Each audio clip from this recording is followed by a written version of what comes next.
Sud Radio, Osez investir, Thomas Binet.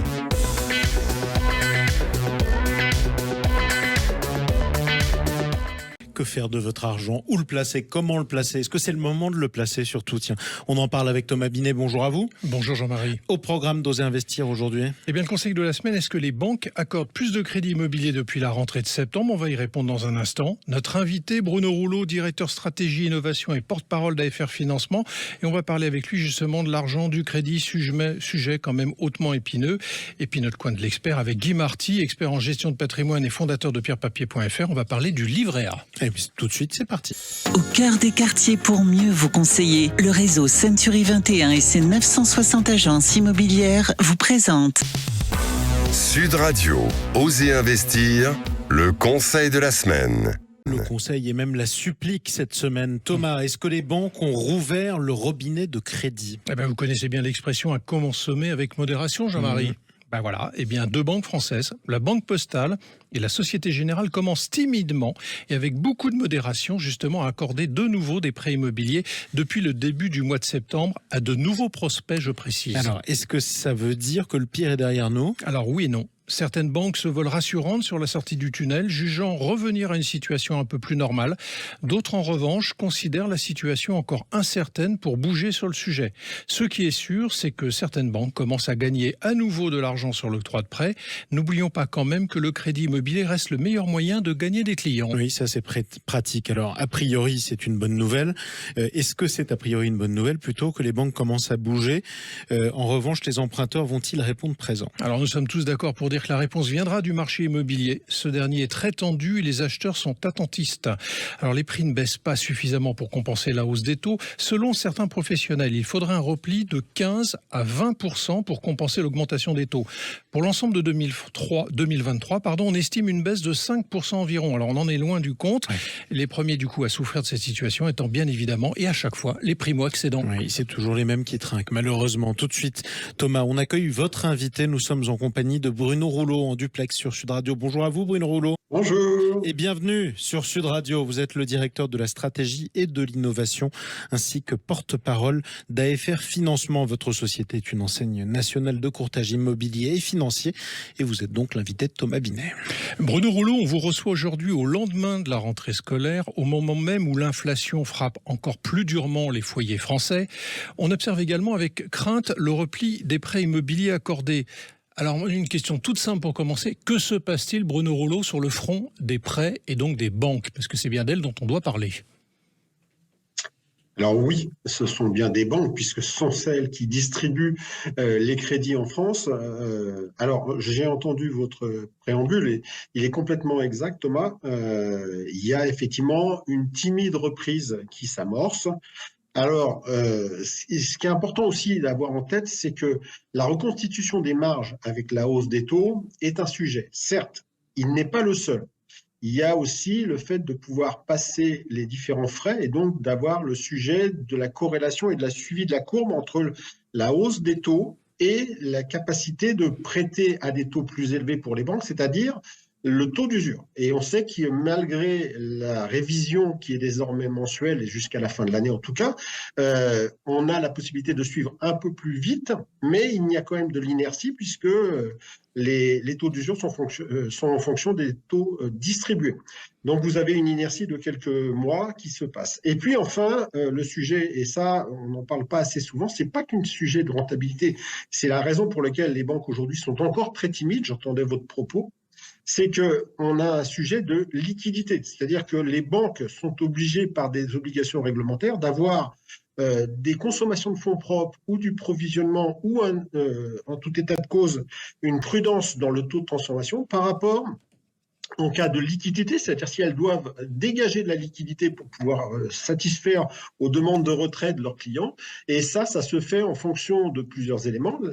stratégie financière des directeurs financiers. Et puis, derrière, c'est le coût moyen du crédit dans le stock. Et les banques, aujourd'hui, sont gavées de stock avec des taux fixes très bas, en tout cas bas, en dessous du marché. Alors, Bruno Rouleau, quand même, les taux de prêts immobiliers frôlent les 4%.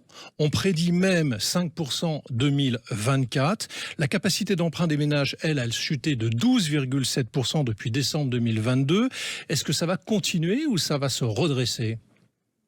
Alors, j'ai pas de boule de cristal, mais la logique voudrait qu'effectivement, on ait une atténuation de cet écrasement, dans tous les cas, donc une amélioration pour la situation des emprunteurs. Par contre, attention, ça va dépendre aussi des autorités de régulation. Est-ce qu'elles vont mettre la pression sur les banques ? Vous avez sans doute entendu qu'elles sont dans l'obligation désormais de reconstituer un coussin de provision et que dans ces conditions-là, il n'y a pas que les conditions du marché, il y a aussi les conditions réglementaires de leur exercice de métier. Alors comment on fait, Bruno Rouleau, aujourd'hui pour obtenir un crédit avec un peu plus de facilité qu'il y a quelques mois ? Est-ce qu'il y a une règle ? Est-ce qu'il y a des astuces ? Est-ce qu'il y a des conseils à donner à nos auditeurs ce dimanche matin ?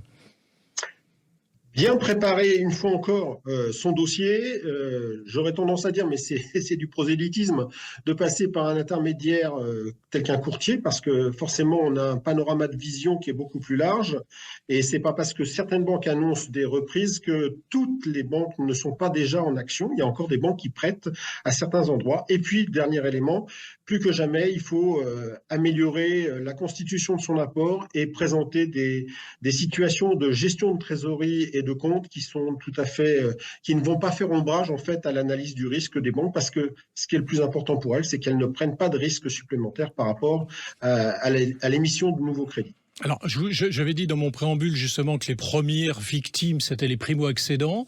Vous le confirmez, j'imagine bien. Qu'est-ce qu'ils peuvent faire, eux, pour essayer d'y arriver ? En dehors d'avoir papa-maman qui peuvent peut-être leur donner un apport supplémentaire ?